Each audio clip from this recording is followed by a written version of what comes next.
지난주에 19페이지까지 했습니다. 그렇죠? 예, 지난주에 진리의 말씀을 바르게 나누어 해서 성경 기록의 계시, 영감, 보존, 번역, 해석 이거에 대해서 공부를 했고요. 그 다음에 성경 기록의 정경, 성경의 확선과 보편적 성경, 성경의 영향, 그리고 진리의 말씀을 바르게 나누어야 한다. 문자적 해석이 핵심이다. 비유적 언어, 상징적 언어, 문자적 언어가 있다라고 했습니다. 교재 없으신 분 계십니까? 손 들어보세요. 교재 없으신 분 이 앞에도 있고요. 이 앞에 이미숙 자매님 갖다 드시고, 예, 손 들고 계시면 드리겠습니다. 비유적 언어는 앞뒤 문맥을 통해서 그 뜻을 알 수 있고, 상징적 언어는 그 부분의 내용에서 또는 성경의 다른 곳을 참조하여 그 뜻을 알 수가 있고, 상징적 언어는 그 다음에 문자적 언어는 문자적으로 받아들이고 그대로 해석해야 된다 하는 겁니다. 우화적으로 문자적 해석으로 해야 될 거를 우화적으로 해석해서는 안 된다는 겁니다. 그래서 나무만 나오면 십자가고 빨간색만 나오면 보혈이고 이런 식으로 해석하면 안 되고, 문맥을 봐야 돼. 문맥을 보고서 해석을 해야 됩니다. 자, 이것이 이제 지난주일까지 오후에 했던 내용입니다. 오늘은 이제 말씀의 대상이 중요하다라고 했어요. 말씀의 대상이 중요하다. 성경은 모든 계층의 사람들을 위해서 그리고 우리의 배움을 위해 기록되었지만 모든 사람을 대상으로 하지는 않는다는 겁니다. 모든 사람을 위해 기록했지만 모든 사람을 대상으로 하는 거 아니에요. 이 책의 일부는 유대인들만을 대상으로 기록된 것도 있어요. 유대인들만을. 일부는 이방인을 대상으로, 일부는 교회를 대상으로 기록이 되었습니다. 모든 사람을 위해서 기록됐지만 모든 사람을 위해서 다 기록된 것은 아니다라는 거예요. 고린도전서 10장 32절에 유대인들에게나 이방인들에게나 하나님의 교회나 걸려 넘어지게 하는 어떤 일도 하지 말되라고 했죠. 그래서 성경 전체가 교회의 교훈을 위해 기록이 되었습니다. 그 안에 모든 내용이 교회에 관한 것 혹은 교회에 해당되는 것은 아닙니다. 다 교회에 해당되는 건 아니라는 거예요. 교회는 결코 구약 성경에서 언급된 적은 없어요. 그러니까 교회라는 말이 구약의 성경에서는 나오질 않아요. 뭐 구약 교회다, 이건 잘못된 해석입니다. 그리고 만일 우리가 구약 성경의 약속들을 문맥 밖에서 취해서 교회에 적용해 버리면 그것은 유대인들로부터 그들에게만 주어진 배타적인 약속들을 빼앗는 것과 같다는 겁니다. 예를 들어 많은 이들이 대언자 이사야의 대언을 취해서 신약시대 교회에 적용하곤 하는데, 그러나 이사야에서의 첫 구절은 이렇게 말하죠. 이사야 1장 1절 아모스의 아들 이사야가 유다와 예루살렘에 관하여 본 환상 계시라. 이렇게 분명하게 얘기를 했죠. 유다와 예루살렘에 관하여 본 환상 계시다 라고 하는 겁니다. 또 신약성경에서 마태복음, 또 히브리서, 야고보서, 이것은 원래 유대인들을 향해서 기록된 그 유대교의 색채가 짙은 책이기도 합니다.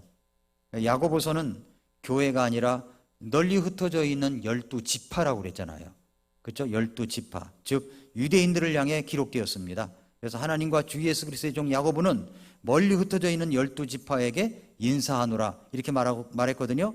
히브리 사람들에게 보내는 사도 바울의 서신 읽으면서 많은 그리스도인들이 떨어져 나가면 이라는 말에 또 고의로 죄를 지으면 이라는 말이 나오죠. 여기에 이제 걸려 넘어져 있는 거예요. 히브리서 6장 4절부터 6절에 보면은 떨어져 나가면 예수님 믿다가 교회를 안 나오는데 떨어져 나가면 구원받지 않은 건가? 이런 식으로 이제 해석을 할 수가 있는데, 이 구절들은 교리적으로 그리스도인들에게 적용되는 구절이 아니라는 겁니다. 그러니까 이런 구절들은 결코 다시 태어난 적이 없으면서도 스스로 기독교인이라고 공언하는 유대인들에게 적용되는 구절들이라는 겁니다.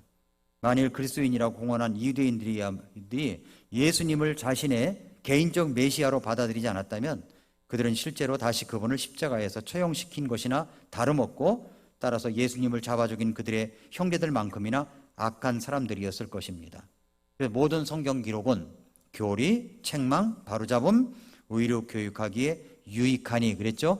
성경 기록은 4가지 유익이 있습니다. 교리, 책망, 바로잡음, 의로 교육하기에 유익하다는 겁니다.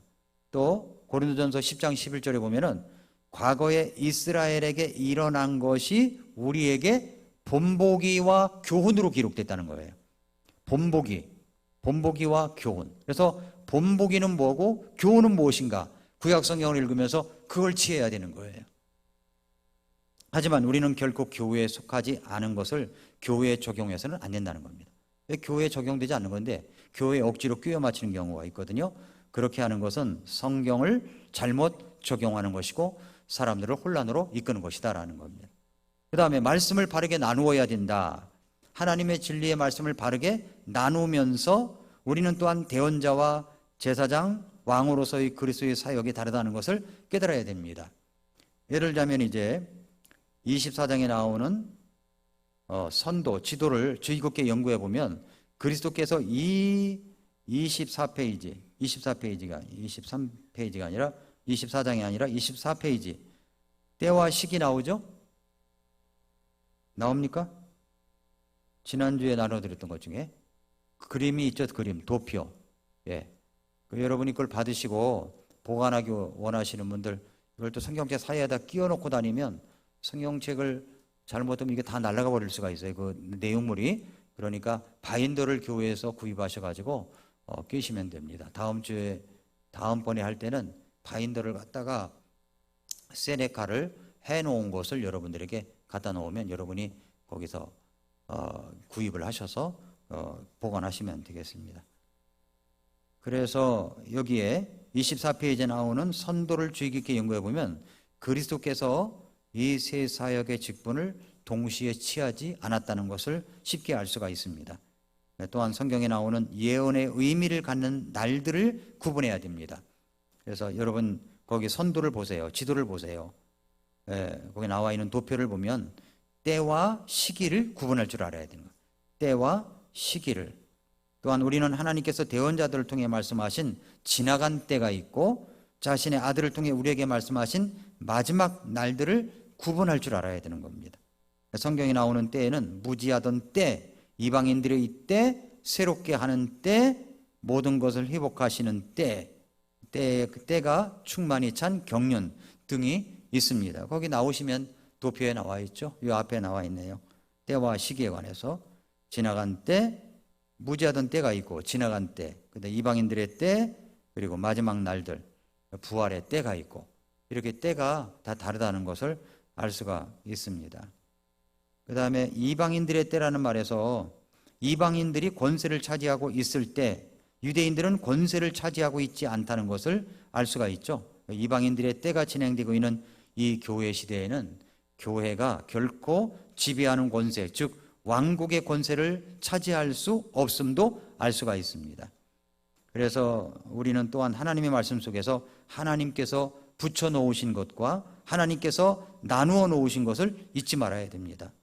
우리는 하나님의 말씀과 하나님의 영처럼 하나님께서 붙여놓으신 것을 나누지 말아야 하며 침례와 다시 태어남, 율법과 은혜, 교회와 왕국처럼 그분께서 나누어 놓으신 것들을 붙이면 안 된다, 섞어 놓으면 안 된다 하는 것들을 이야기하고 있습니다. 25페이지 보면은 예언의 날들이라고 하는 도표가 있죠. 예언의 날들, 예수님이 승천하신 다음에 예수님이 강림을 하시게 되면 어떤 일이 벌어지는가 하는 걸, 예수님이 승천하고 성령님이 강림하시고 나서 지금이 교회 시대 아닙니까?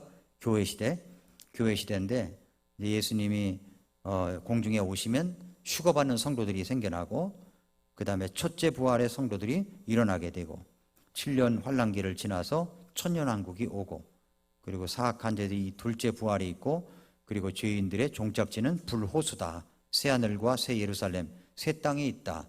그 이후에는 끝없는 영원한 세계로 들어간다 하는 것들을 이야기하고 있는 겁니다. 자, 그 다음에 이제 26페이지 성경 해석 바로 하기는 어떤 도움을 주는가. 오늘 나누어 드린 거예요. 오늘 나누어 드린 거. 성경 해석 바로 하기는 어떤 도움을 주는가 하는 겁니다. 제가 이제 구원받은 지가 44년 됐더라고요. 44년. 하나님의 말씀을 읽고 연구하는 것이 얼마나 큰 변화를 가져왔는지 경험적으로 저는 간증할 수 있어요. 제가 처음에 구원받았을 때부터 지금까지 성경책은 다 버리지 않고 다 모아놓았거든요. 다 모아놨어요. 근데 성경 해석 바로 하기를 공부하는 모든 분들에게 정말 여러분들이 성경 해석을 제대로 알면 이것이 삶의 혁명을 가져다 줘요. 그리고 얼마나 말씀이 달고 오묘한지 이루 말할 수가 없습니다. 성경 해석을 바로 하는 것을 배우려면 방법이 필요한 거예요. 수영을 할 때 수영장 깊은 곳에 던져놓고는 수영해 보라고 하는 사람은 없겠죠? 예. 어떤 이제 제가 전에도 말씀드렸지만 개 헤엄도 못 쳐가지고 동해안 바닷가에서 빠져 죽을 뻔했어요. 돌멩이가 여기 있고 저기에 있어요. 그러면 돌 위에 올라가면 그 안 빠지잖아요. 근데 그 사이가 깊어. 근데 내 친구 목사님은 개 헤엄, 이거 개 헤엄 아닙니까? 요걸 쳐가지고 건너갔어요. 나도 할 수 있겠다고 싶어서 건너가는데 죽을 뻔했어요, 진짜. 그래서 그 다음날 와가지고 올림픽 수영장에 등록해가지고 1년 동안 열심히 수영을 했습니다. 자, 그럼 개 헤엄 치는 사람이 빠를까요? 수영을 제대로 이제 음파서부터 시작한 사람이 빠를까요? 음파서부터 시작한 사람이 제대로 배운 사람이 빠르다는 겁니다. 대강 나는 뭐 물에는 안 빠져 죽어 그러면서 개 헤엄 치는 게 아니라 우리는 제대로 공부하는 거예요.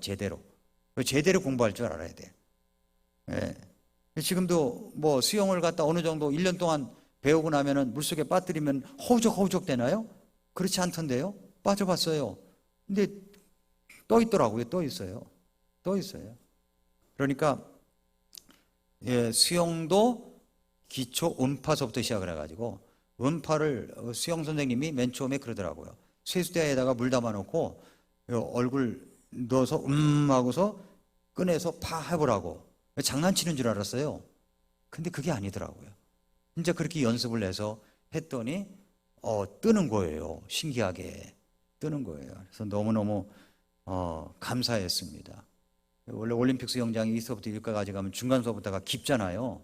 중간서부터 기어가지고 중간서부터 이제 여기까지 다니까 거기서 숨을 얼른 다음에 하지 않습니까? 처음에 할 때. 그런데 중간에 가다가 죽을 것 같은 거예요. 그래가지고 줄에 매달렸어요. 그랬더니 줄에 매달리고 발로 이렇게 헤집으면 그냥 있을 텐데 이걸 안 하니까 완전히 발이 위로 가버렸어요. 모든 사람이 저를 쳐다보는데 얼마나 창피했는지 몰라요. 수영하는 법을 처음부터 제대로 배우듯이 성경을 공부하는 것, 성경을 해석하는 것도 처음부터 제대로 배워야 성경은 바로 이렇게 해석하는 거구나 라는 것을 알 수가 있는 겁니다. 부탁되고 해석하진 않아요. 그 신천지가 만나면 신천지들은 다 비유로 해석하거든요. 무조건 다 비유로 풀어요. 비유로 만능으로 비유 잘 푸는 사람이 이만이다 라고 이야기를 하는 겁니다. 그러면 여러분들이 속아 넘어갈 수가 있는 거예요. 성경 나 조금 이제 알기 시작하는데 하면서 비유로 나 비유도 공부해봤어. 뭐 씨 뿌리는 비유도 있지 하면서 시작을 했다가는 말려 들어가는 겁니다. 다 짝을 맞추거든요. 그렇게 어떻게 쓰든지. 그러니까 잘못될 수가 있다는 겁니다. 자, 성경 해석 바로 하기는 어떤 도움을 주느냐? 첫째, 얻게 되는 이득이 있어요. 얻게 되는 이득. 먼저 간단하고 효과적인 방법을 갖게 됩니다. 성경을 공부하자는 이유가 뭐냐면 성경이 너무 어렵다고 생각되는 겁니다. 어렵다고 생각되는 거예요. 그러나 우리가 성경을 공부하는 성경 해석 바로 하기는 영적인 수준이나 교육 수준에 관계없이 누구나 사용할 수 있는 방법입니다. 여러분이 예수님을 믿고 구원받은 지가 5주가 됐든지 5년이 됐든지 50년이 됐든지 그건 원리는 다 똑같다는 겁니다. 한글을 읽고 쓸 줄 알면 성경을 공부할 수가 있어요.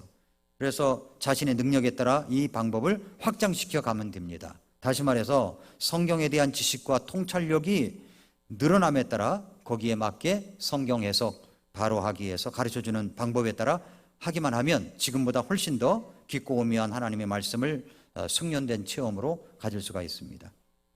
자, 간단하고 효과적인 방법이라고 그랬죠? 그 다음에는 성경을 다루는 능력에서 자신감을 얻게 됩니다.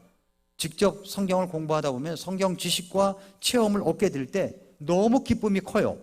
그래서 막 스스로 이제 사고할 수 있는 자신감을 불어넣어 주고요. 영적인 진리를 직접 나의 것으로 알아가는 기쁨을 가져다 주거든요. 그래서 이 성경 해석 바로 하기를 공부하게 되면 여러분에게 정말 이익이 되는 겁니다. 또 새로운 발견의 기쁨을 누리게 된다. 본문에 계시해 놓으신 하나님의 말씀을 발견하고 깨닫고 이해하게 될 때 너무 흥분해가지고 나가서 유레카를 외치면서 집 밖으로 뛰어나는 것처럼 그렇게 된다는 겁니다. 성경에서 바로하기, 성경 해석 바로하기 원리를 통해서 말씀에 대한 해석과 깨달음으로 감출 수 없는 기쁨 때문에 흥분해서 다른 사람들을 만나거나 전화를 해야 나누는 사례가 많다는 거죠. 그 다음에 이득이 또 하나 뭐냐면 하나님과 더욱 친근한 관계를 갖게 됩니다. 성경 해석 바로하기를 통하여 얻게 되는 이득은 성경이 본 저자이신 하나님과 더욱 큰 사랑에, 사람이 아니라 사랑에 빠지게 된다는 겁니다. 그래서 예수 그리스도와 더 깊은 사랑을 나누게 되는 거예요. 저도 본문 하나 이렇게 묵상하게 되면요 1시간 이상이 걸려요. 뭐 그렇게 하려고 했던 것이 아니에요. 하다 보면은 이거 생각하고 저거 생각하고 써보고 이러다 보면은 1시간이 금방 가버려요. 그래서 이제 아침 더 일찍 일어나야 되는구나. 그래도 무리하게 했다간 또 하루 종일 피곤하니까 시간에 맞춰서 일어나려고 애를 씁니다만은 하나님과 더욱 친근한 관계가 된다는 겁니다. 저는 지금까지 설교를 준비할 때 A4 용지에 왼쪽은 본문, 오른쪽은 여백을 두어요. 반으로 나눠가지고. 그래서 본문을 쭉 두면 오른쪽에다가 깨달은 것들을, 관찰한 것들을 다 깨알같이 적습니다. 관찰한 것, 모든 것을 다 적어요. 그러면 관찰한 것을 적으면 내가 본 것이 되거든요. 그 다음에 해석은 저자가 말씀하고 있는 것을 드러내는 겁니다. 그 작업을 이제 여러분이 같이 하게 될 겁니다. 자, 요구되는 노력은 뭐냐면, 동시에 뭐냐면 노력이 요구돼요. 노력. 근면해야 됩니다. 성경은 게으른 자에게는 이제 게으른 자는 정말 아무것도 먹지도 말라고 그랬잖아요. 그래서 성경은 게으른 자에게 열매를 거저 주지는 않습니다. 그래서 생각을 많이 해야 돼요. 생의 모든 일들이 그러하듯이 성경 공부도 투자한 만큼 보상을 받게 되어 있습니다. 제대로 알아가지고 성경을 묵상하게 되면 보상을 많이 받습니다. 많이 투자하면 많이 투자하는 만큼 보상도 점점 커지게 됩니다. 자, 하나님께 열린 마음. 요구되는 노력이 뭐냐면 하나님께 열린 마음이 돼야 돼요. 열린 마음. 하나님을, 성경의 공부의 궁극적인 목표는 뭐냐면 하나님을 알아가는 거예요. 알아가는 거예요. 그래서 성장해야 되는 겁니다. 그래서 잠언 8장 34절 35절 보니까 내 말을 듣고 날마다 내 성문들에서 지켜보며 내 문들의 기둥들에서 기다리는 사람은 복이 있나니 누구든지 나를 찾는 자는 생명을 발견하고 주의 호의를 얻으리라 라고 했습니다. 복이 되는 사람이 되고 싶어하고 그의 인생은 이와 같은 약속 안에 있기를 원하는 것이 바로 모든 사람이 원하는 겁니다. 소망이 이루어지려면 날마다 성경의 기둥들에서 기꺼이 기다릴 수 있어야 된다는 겁니다. 성경의 기둥들에서 변화를 받아들이는 마음. 성경은 연구를 위한 목적만을 가지고 쓰여진 것이 아닙니다. 우리의 삶을 변화시키기 위해서 쓰여진 거예요. 그래서 끊임없이 마음의 변화에 대한 저항감을 누그러뜨리고 영적인 성장과 변화를 위해서 노력을 해야 됩니다. 왜냐하면 예수 그리스도의 형상을 우리가 닮아가는 것이기 때문에 그렇습니다. 하나님은 우리를 예수 그리스도와 같은 모습으로 만들기를 작정하셨습니다. 그래서 우리가 거기에 함께 동참해야 됩니다. 자, 그럼 시작하십시오. 시작해야 된다는 거예요. 성경 공부 방법들을 알아야 되는데 첫째, 목표를 설정해야 됩니다. 성경 공부를 통해서 얻고 싶은 게 뭐죠? 여러분의 삶에서 꼭 필요한 것들이 뭐죠? 치유되고 발견되고 성장하고 성숙해야 할 것들이 뭐죠? 변화되고 보강되어야 할 태도가 뭐죠? 버려야 할 나쁜 습관은 뭐죠? 이런 것들을 성경 속에서 연구하면서 찾아내서 적용시켜 나가는 겁니다.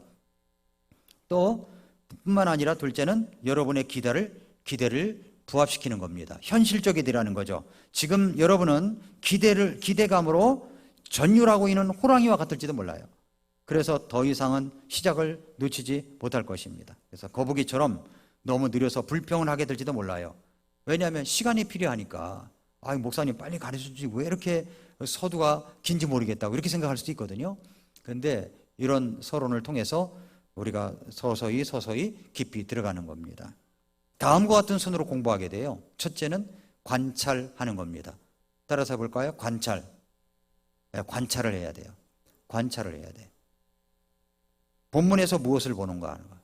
신방을 하게 되면은 이제 저는 그 집을 관찰합니다. 신방을 해가지고 들어가서 자리에 앉을 때까지 뭘 하냐면 칭찬할 거리를 하나 찾아야 돼. 칭찬할 거리를. 뭐든지 집이 지저분하고 그럴지라도 지저분하고 막 치운 것이 없고 너저분하고 그럴지라도 칭찬할 것 한 가지는 찾아내야 돼. 관찰을 통해서. 그래서 칭찬부터 시작을 해가지고 이제 신방을 할 때가 많습니다. 관찰이 뭐냐면 본문에서 무엇을 보느냐예요. 따라서 해볼까요? 본문에서 무엇을 보는가? 무엇을 봤는지 다 기록을 하는 겁니다. 본문에서 무엇을 봤는지를 기록하는 거예요. 나중에 실습을 합니다. 성경을 대하는 순간 어떠한 사실들이 들어있는지를 살펴보는 거예요. 어떤 실마리를 찾기 위해서 애쓰는 성경을 수사하는 탐정의 역할을 맡게 되는 겁니다. 탐정이 막 성경을 수사하듯이 막 수사를 하는 겁니다. 구절구절 단어 하나하나가 중요하게 되는 거죠. 왜 여기서 이 말을 썼을까? 왜 이 말을 썼을까? 하는 것들을. 왜 이 단어를 썼을까? 하는 것들. 이게 관찰이고, 두 번째 해석입니다. 본문이 무엇을 의미하는가? 같이 따라서 해볼까요? 시작. 본문이 무엇을 의미하는가? 이게 해석의 해석. 관찰은 뭐냐면 본문에서 내가 뭘 봤느냐 하는 거예요. 본문에서 내가 뭘 봤느냐. 그 다음에 해석은 뭐냐면 본문이 무엇을 의미하는가예요. 본문이 무엇을 의미하는가. 즉 말씀의 의미를 추구하는 단계입니다. 불행한 현실은 대개의 경우에 성경 공부가 해석에서 시작해서 해석으로 끝나는 경우가 많은 겁니다. 예, 해석하기 전에 관찰하는 법을 배워야 돼요. 관찰하는 법을.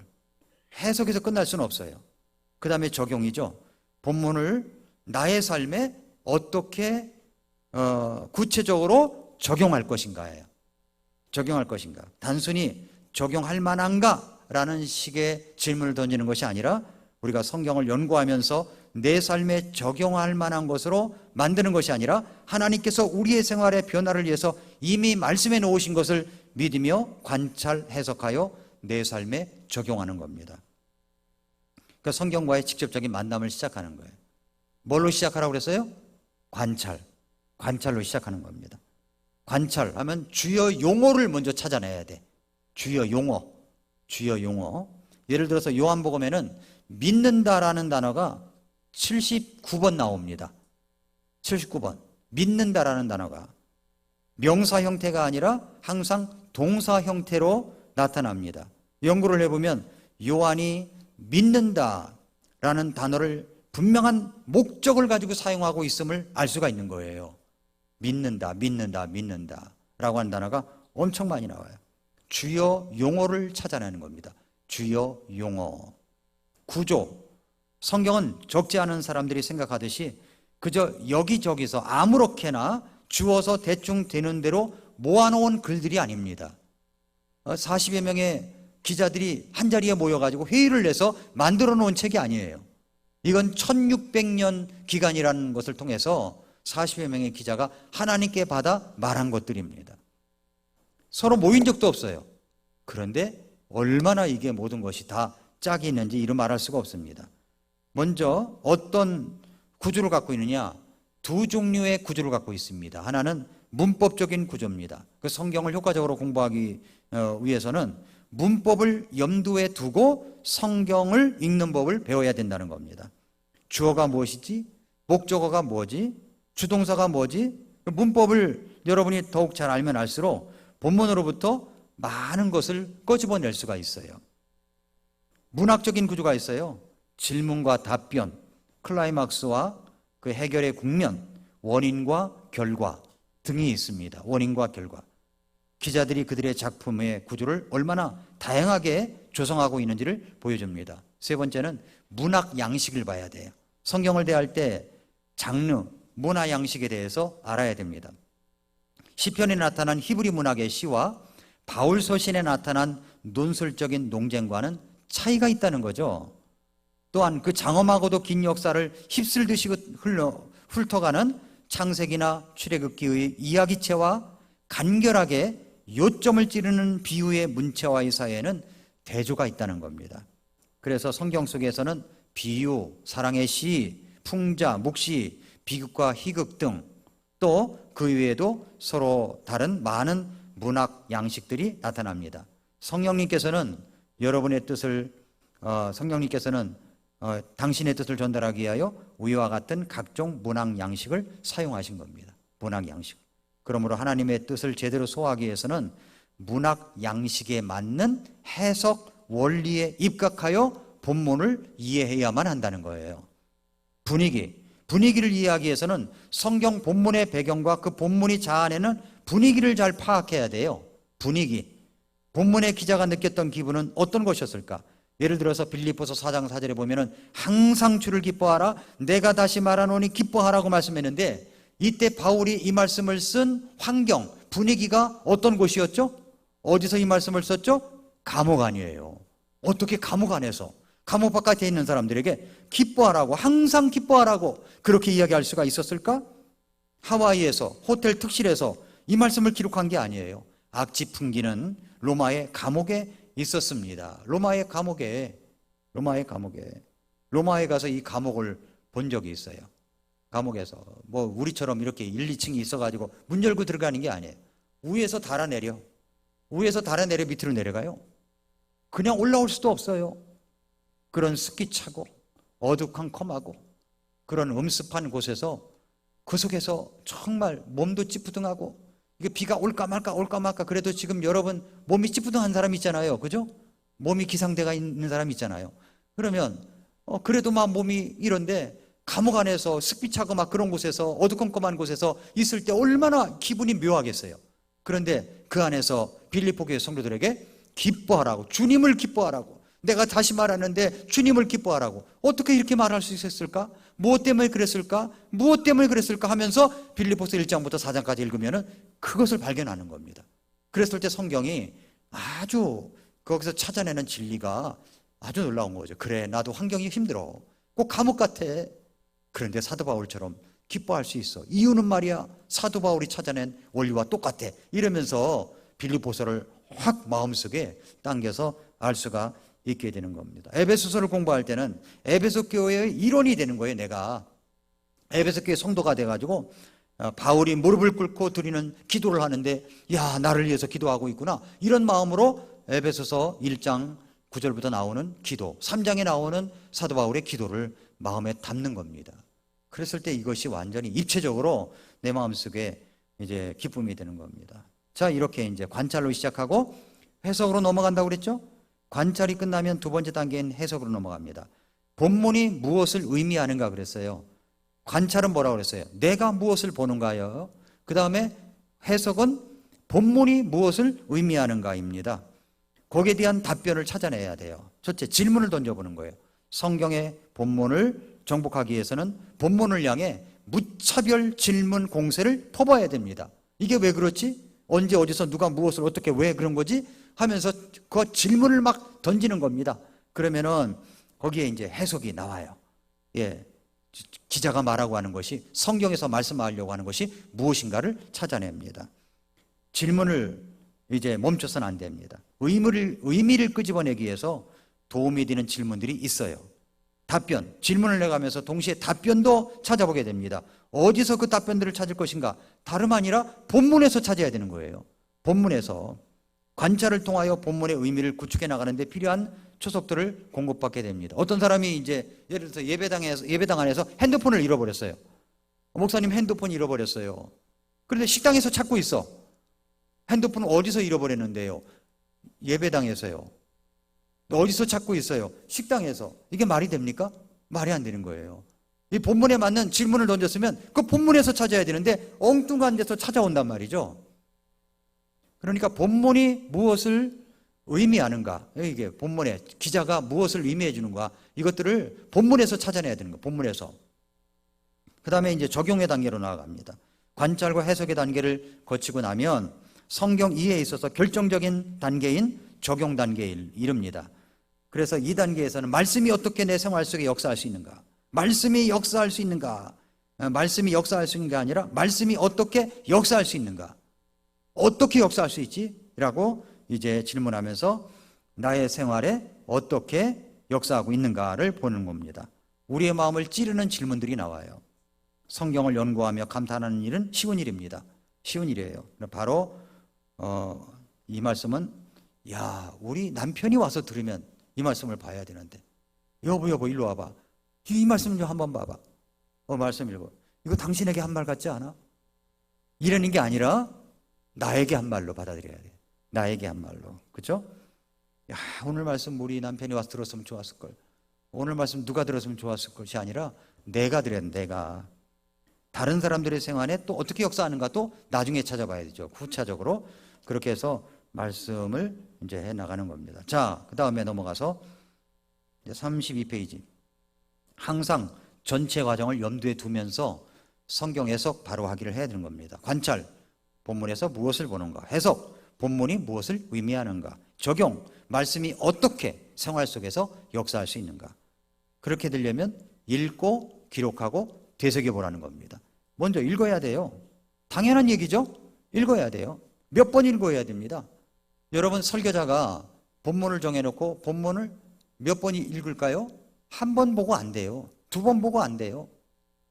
여러분 10번, 20번, 50번까지도 읽습니다. 본문을 읽고 또 읽고. 그래서 저는 월요일날 이제 설교 그 다음 주일날 할 거를 주일날 저녁에 본문을 택해놔요.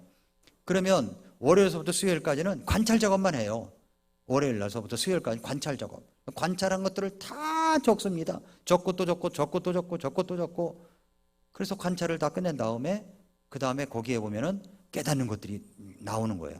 그것을 이제 정리를 해가지고 해석을 붙이고 그래서 조직을 하고. 그래서 금요일 날까지는 모든 설교가 다 끝내려고 노력을 하는 겁니다. 금요일 날은 저는 설교 준비하는 날로 이렇게 정해놓고 금요일 날 다른 스케줄을 갖지 않으려고 합니다. 자, 읽어야 돼요. 먼저 읽어야 돼. 읽어야 돼. 그 읽는 법을 잘 알아야 돼요. 독서법을 잘 알아야 되는 것이 왜 그러냐면 독서법을 통해서 성경을 읽는 법을 배울 수 있기 때문에 그렇습니다. 그들은 어디에다가 밑줄을 긋는가라는 책도 있어요. 어디에다 밑줄을 긋는가? 어디에다가 밑줄을 긋지? 세상 사람들은 책을 읽을 때 어디에다 밑줄을 긋죠? 우리는 성경책 어디에다 밑줄을 그어야 되죠? 이걸 찾아내는 거죠. 그 세상의 독서법 원리를 가지고 똑같이 성경에 적용해가지고 독서법의 원리로 읽고 또 읽으면서 찾아낼 수 있는 겁니다. 독서법이 참 중요한 거예요. 독서법이 여러분이 그래서 공부할 필요가 있는 겁니다. 자, 그 다음에 뭘 해야 되냐면은 기록을 하라는 겁니다. 기록. 깨달은 것, 내가 이거 찾아냈어 하는 것들은 다 기록을 하는 거예요. 기록을.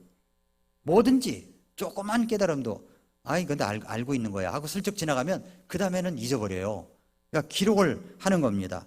간단한 노트를 준비해가지고 여러분이 이제 바인더 노트를 준비해서 기록을 해나가는 겁니다. 다 기록을 해나가요. 그래서 본문에서 본 바를 적어나가십시오. 얻어지는 통찰과 의문이 나는 점들은 적어가는 거예요. 이게 무슨 뜻이지? 이게 무슨 뜻이지? 물음표를 해놓고 이걸 찾아봐야 되겠다. 아무리 기초적인 것일지라도 기록을 할 때 거기서부터 관찰과 해석과 적용으로 나아갈 수가 있는 겁니다. 꼭 써나가는 습관을 길러야 돼요. 써나가는 습관. 예수 믿는 사람들은요, 공부도 부지런히 해야 됩니다. 103세 잡수신 우리 김영석 교수님이 늙지 않는 비결이 뭐라고 하느냐 하면은 공부하는 거래요. 공부하는 거래요. 65세 이상 되면 이제 세상 사람들을 향해서 무엇을 줄 것인가를 생각하라는 겁니다. 늙지 않는 비결이 뭐냐면 공부하라는 거예요. 공부. 그래서 그리스도인들은 죽을 때까지 공부하는 겁니다. 난 이제 다 은퇴했어. 책도 안 읽고 성경도 안 읽고 그러는 게 아니에요. 그리스도인들은 죽을 때까지 끝까지 공부를 해나가야 되는 겁니다. 그걸 기록을 해야 돼요. 관찰한 내용을 써나가는 겁니다. 종이를 준비해가지고 기록해 놓는 습관을 길러가는 겁니다. 교회에 펀치가 있으니까 A5 용지 여러분이 가져오셔서 펀치를 뚫어가지고 바인더도 준비되어 있어요. 바인더. 아니 여러분 다른 교회 가서 바인더 있습니까? 라고 물어보세요. 있는가? 우리 교회밖에 없어요. 우리 교회 바인더 준비되어 있거든요. 펀치도 있거든요. 뚫어가지고 아니면 여러분이 3P에서 인터넷으로다가 바인더 노트 A5 노트 펀치 뚫린 거 있어요. 그게 한 묶음에 얼마인가 그래요. 하여튼 그것을 집에다 놓고 쌓아놓고 거기다 관찰해서 적는 거죠. 그리고 내가 했던 것들 다 쌓아놓는 겁니다. 그게 얼마나 도움이 되는지 아세요? 나중에 자녀들이 묻습니다. 아빠 이게 뭐예요? 성경을 내가 관찰한 거야. 이거 얼마나 마음이 뿌듯하게 아이들에게 대답할 수 있을까요? 기록을 하라는 겁니다. 기록. 그래서 관찰한 내용과 깊은 의미를 담고 있는 것들을 요약해 보는 것도 좋은 습관입니다. 그렇게 함으로써 머리에 오래 기억하도록 하는 겁니다. 그 다음에 되새겨보라는 거죠. 이 본문에서 무슨 일이 일어나고 있는가, 하나님에 관하여 나에게 무엇을 말해주고 있나, 나 자신에 관하여는 무엇을 말해주고 있나, 이런 것들을 다 질문을 던져서 나의 것으로 삼아야 된다는 이야기입니다.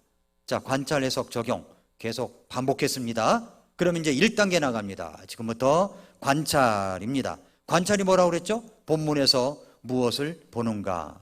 관찰이 왜 중요합니까? 여기서는 본문에서 무엇을 보는가라는 질문을 제기하고 답변을 듣게 됩니다. 시편 기자가 시편 119편 18절에 주께서 내 눈을 여사 주의 법에서 나오는 놀라운 것들을 내가 보게 하소서. 봐야 돼요. 성경에서 정말 놀라운 것들을 내가 봐야 돼요. 내가 무엇을 보는가예요. 본문에서 무엇을 보는가. 본문에서 무엇을 보는가. 관찰할 수 있는 능력을 달라고 기도하는 겁니다. 시편 기자가 관찰을 잘하게 해달라고. 성령 하나님께서 여러분의 눈에 붙여져 있는 붕대를 떼어주셔서 하나님께서 계시해 주신 진리를 보고 통찰력을 얻게 해달라고 기도하는 겁니다. 성경을 공부하는 사람들 사이에 차이가 이제 생기는 것은 무엇 때문이냐? 잘 이해하는 사람은 더 많은 것을 봤을 뿐이에요. 잘 이해하지 못하는 사람은 덜 본 거예요. 그래서 셜록 홈즈가 무슨 얘기를 했냐면은 그저 보는 것과 관찰하는 것과의 사이에는 큰 차이가 있습니다. 그래서 그저 보는 것과 관찰하는 것과의 사이에는 큰 차이가 있습니다. 그래서요. 사물을 보는 능력은 개발되어져야 됩니다. 19세기의 최고의 자연과학자 중에 한 사람인 하버드 대학의 루이스 아가시즈 박사는 뭐라고 그러냐면은 박사님이 과학적으로 가장 크게 근원한 부분이 무엇이라고 생각하십니까? 그랬더니 남녀 학생들에게 관찰하는 법을 가르쳐 준 것입니다 라고 얘기했대요. 관찰하는 법을. 그래서 해부 접시 위에 심한 악취가 나는 물고기 한 마리를 올려놓고는 신입생의 코 밑에 그걸 바짝 들이대면서 뭐라고 그러냐면은 이 고기를 관찰하고 관찰한 내용을 적도록 하세요 하고 과제를 주고 나가버린다는 거예요. 그럼 신입생들은 열심히 30에서 40까지의 관찰한 내용을 적어 내려가기 시작하는데 이 교수는 없습니다. 그 다음날 아침이 되어서 나타나더니 얼마나 많이 관찰을 했습니까? 교수의 질문에 학생들이 자랑스럽게 37가지를 관찰했습니다. 그랬더니 오 대단하네. 계속 관찰하도록 하세요. 그럼 또 나간다는 거예요. 그럼 37가지 위에다가 거기 또 관찰해 나가는 거예요. 그러면 학생들이 아니 이 고기에 대해서 볼만한 것들을 다 봤는데 뭘 또 관찰하지? 그러는데 또 관찰할 것이 또 생겨나더라는 겁니다. 그렇지만 이 교수님의 명령이니까 또다시 이제 뭔가를 찾기 위해서 계속 관찰을 하는데 그렇게 두 주일을 고기를 뚫어지라 관찰만 하는데 이러한 사실에서 보듯이 과학자의 천재적인 모습은 어디서 나오느냐? 바로 과학적 탐구의 기초는 관찰의 과정이라는 겁니다. 관찰을 잘해야 돼요. 구원받은 신자들의 성경 공부의 경우에도 마찬가지라는 거죠. 지금부터 성경을 대할 때 관찰의 능력을 증강시키는 방법에 대하여 알아보겠습니다. 보는 것과 관찰하는 것과는 얼마나 다른가를 보여주기 위하여 먼저 할 일이 있습니다. 자, 1,000원짜리 갖고 오셨습니까? 1,000원짜리 갖고 오신 분. 1,000원짜리 꺼내보세요. 1,000원짜리. 1,000원짜리가 없으신 분은 10,000원짜리도 괜찮아요.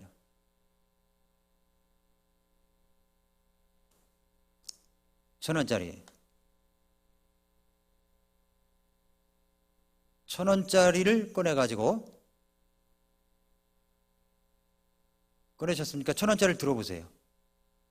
네, 다 들어보세요. 이렇게 1,000원짜리 아니면 5,000원짜리 10,000원짜리 1,000원짜리만 들어보세요. 1,000원짜리.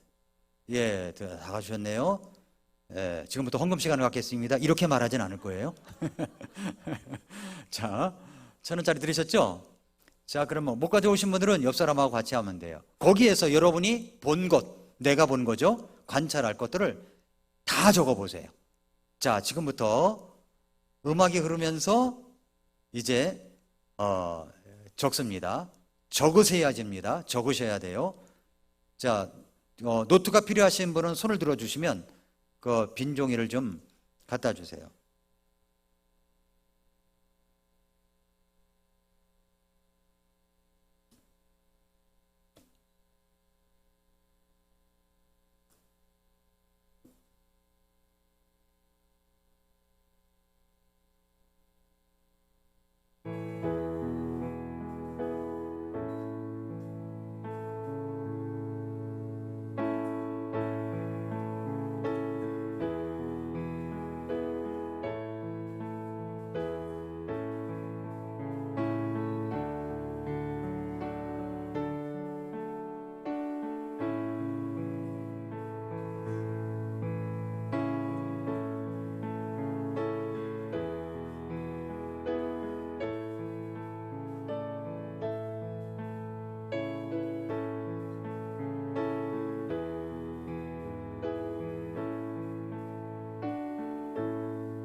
자,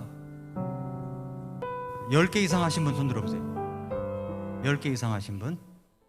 10개 이상. 예, 20개 이상. 20개. 예? 자, 똑같이 어떻게 보셨나? 우리 최광훈 회장님은 뭐를 보셨습니까? 한글, 알파벳, 숫자, 매화와 비슷한 꽃, 세계유황, 초상, 한국은행 총재 직인, 서원, 소나무, 강산, 절벽, 지문과 같은 비슷한 무늬, 한국은행 상징과 같은 문양, 한국 전통의 문양 같은 무늬. 예, 그렇게 보셨습니다. 이렇게 관찰하시는 분이 있고요. 또 10개 이상 하신 분 누구십니까? 예. 자, 우리 강선아 선교사님 뭘 보셨는가 한번. 1,000원짜리 숫자 4번, 앞에 2개, 뒤에 2개, 숨은 1,000원 하나. 발행 한국은행, 제조 한국조폐공사. 번호가 있는데 앞 2글자, 뒤에 마지막은 영문, 숫자는 7자리. 숫자 밑에 동그라미가 있는데 앞에는 12개, 뒤에 윗부분에 9개, 아래 14개, 옆에 9개, 합쳐서 32개, 모두 44개. 거기 태계 이황 유학자이고 1501년부터 1570년 매화꽃 푸른색이고, 태계 이황이 그 수확했던 명륜당의 그림이 앞에 있고, 뒤에 있는 풍경은 정선의 작품인 개상정고도가 그려져 있습니다. 많이 보셨죠? 예. 자, 그 다음에 우리 최경원. 네. 네, 저는 뒤에 그림을 자세히 봤는데요. 그림의 그 집 안에 보면 선비가 책을 읽고 있는 모습이 보여요. 그거랑 배, 건널 수 있는 다리, 소나무, 산, 나무 이런 거 적었고, 앞에 매화는 30송이. 내가 못 본 걸 딴 사람이 보고, 딴 사람이 못 본 걸 내가 보고 그랬죠? 또 한 번만 더. 누가 하셨어요? 10개 이상 하신 분. 네? 하셨어요? 저 먼저 앞면에요. 그 1,000원이라는 한글로 되어 있는 거, 그다음에 한국은행, 그 밑에 보면 한국은행 총재 직인 같은 거 찍혀 있고요.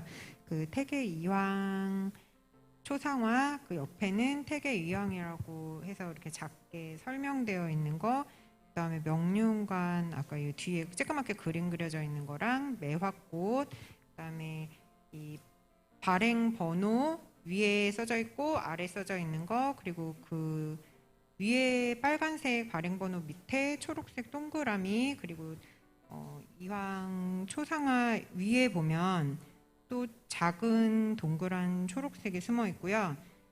숫자 1,000원이라고 오른쪽 위쪽에 세로로 쓰여 있는 그 아래 파란색 동그라미 하나가 그려져 있는데 그거 있었고, 그리고 그 배경으로 이걸 무슨 문이라고 해야 되는지 모르겠는데 모양이 각각 다른 그 이렇게 가운데 동그라미 있고 테두리가 4개가 되어 있는 게 있고, 그다음에 네모가 이렇게 사방으로 엇갈려서 2개가 겹쳐진 거에 가운데 파란 동그라미 그려진 게 있고, 그다음에 하나는 약간 이렇게 보면 꽃 모양 같기도 한데 그게 또 다른 모양으로 그려져 있고, 그다음에 오른쪽 제일 끝에는 그 동그라미 대신 네모로 돼서 그 네모가 이렇게 3개가 겹쳐 있는 듯이 보이는 그런 그림이 있고요.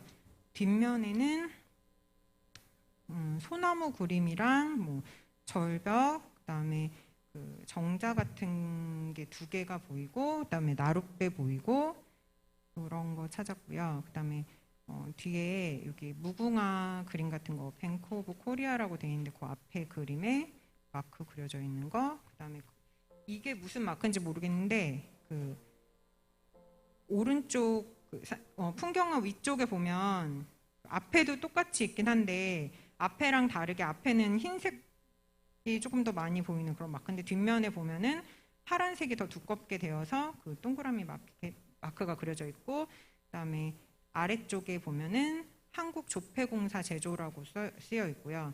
그리고 앞면하고 다르게 오른쪽 숫자 있는 거에는 초록색빛 반짝이는 그 1,000원이라고 쓰여 있는 게 있고요.